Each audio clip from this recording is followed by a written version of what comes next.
It is July and Independence Day is really huge here in the US. In this video, I will talk you through some tips on how to play America the Beautiful. Hi, my name is Liz from Cellomoji.com, and I give you tips and tools so that you can learn to play your favorite songs on the cello. This version of America the Beautiful can be found in this book, which is Special Occasions and Celebrations, which is published by Alfred Music. I covered actually another song in a previous video, and I'll link that up above in case you are curious to check it out. I love this book because it classifies the songs into different months of the year of when these songs might be played. And so during July, it has America the Beautiful. What's great about this book too is it comes with a play-along CD in the back. And in the CD, it has the MP3 accompaniment tracks as well as PDFs of the piano part in case you wanted to play it with a piano player. I'll definitely leave a link to this book in the description box below, and I really encourage you to go ahead and check it out in case you want to try any of these songs that are found in this book. I'm always a big fan of play-along songs, things that come with accompaniment tracks, because it's always more fun to play with accompaniment. This video is part of my slow play series where I play through the song very slowly so that you can really hear how the cello part and the accompaniment part interact and how they are put together. And then I also play through at the normal regular tempo at the end of the video. Alright, so first up, this particular version of America the Beautiful is written in C major. So remember, there are no sharps and no flats in this song. So what I like to always say when you're learning a new piece of music, go ahead and play the scale that is associated with this piece of music. So C major, 2-octave scale, it's perfectly doable even for beginner cello players. So I really encourage you to play through the C major scale so you can get in your head all the naturals that are involved in this piece. Next, I think it's important to note that this is basically a written out repeat of the song. So the beginning part of the song, it goes from the pickup to measure 3 where you enter until about measure 18, and that is section A. And then the pickup into 19 until the end is the repeat of the top section. And there is also what is called a tag, and a tag basically means it's taking a particular line and repeating it. And you'll often find this in a lot of vocal songs and pop songs. They always have a tag at the end. And so this tag, it is starting from measure 35 and that goes to the end. There are no fingerings written in this particular piece of music, but I would recommend that you would move into position on beat 4 of measure 8, and you use a 2 on that, and you stay in that position until beat 4 of measure 11. And if you're watching my hands in the slow play of this song, you'll see which fingering I'm exactly doing, and I'll try to also illustrate that by putting up the fingering on the screen. This same fingering will happen again in measure 24. Again, because I mentioned this is a repeat that is written out on the page, you'll have to do it twice. The last 2 measures of this piece is a long C. It's a tie. Now, one of the questions I often get is, how do you know the difference between a tie or something that is rearticulated as 2 separate notes? If you see 2 of the same notes and there's a slur over it and there are no other markings, no dots, no dashes, no bowings, then that is what we call a tie. That is just one super long note.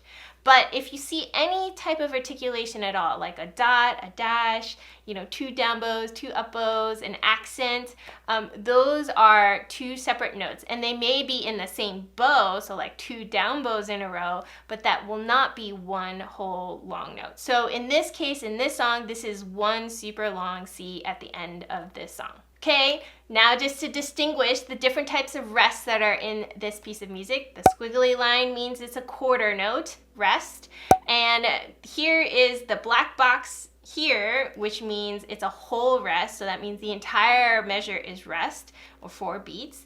And then the one right next to it in the following measure, that is a half note rest. So that means half of the measure is on a rest, and then you start on beat 3. Now I think it's important to kind of realize where these boxes are on the staff, because it is very easy to confuse the two, but just remember that the value of these 2 rests, these 2 types of rests are different. One is 4 beats and one is 2 beats, so really pay attention to that. Lastly, dotted notes are really big in this piece of music, and I think it's really important to remember that a dotted quarter note means that there are 3/8 notes located within this one note. Now, sometimes it's hard to think of subdividing it into 3/8 notes, which I totally get, but if, say, you're playing it with a metronome, you should hear 2 big clicks before you move on to the 8th note, or you can think 1 and 2 is the length of a dotted quarter note, and then you move on the and of 2, which is the 8th note. Whatever helps you count it out, it's really important that you find a way to really feel out and count out specifically what a dotted quarter is. Because there are so many in this piece of music, I think it's really important for you to understand what a dotted quarter is. All right, so I'll play through once by myself really slowly through this song so that you can hear all the different parts of the song. And then I'll play through once with the accompaniment provided by Alfred Music that is found in this book on the CD. Here we go.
enjoyed this video in this slow play series, be sure to check out my other videos that can be found in the slow play series. I go through various different songs in different books, and I've gotten a lot of feedback saying that they're super helpful when trying to learn a piece of music. If you want step-by-step instruction on exactly how to play America the Beautiful, be sure to join my YouTube membership, because there I will walk you through exactly how to play every single note, and I will continue to add these step-by-step tutorials that can only be found in the membership. This is definitely a new thing on my channel, but I'm excited to bring more tutorial content to you and be a lot more specific and hopefully more helpful in your cello journey. If you have any questions about this song that I haven't addressed, please be sure to leave them in the comments below. Also, give me a thumbs up if you enjoyed this video in the slow play series, and leave in the comments below if there are other songs that you would like to see in this series. Thanks again for watching, and I'll see you guys in the next video. Bye!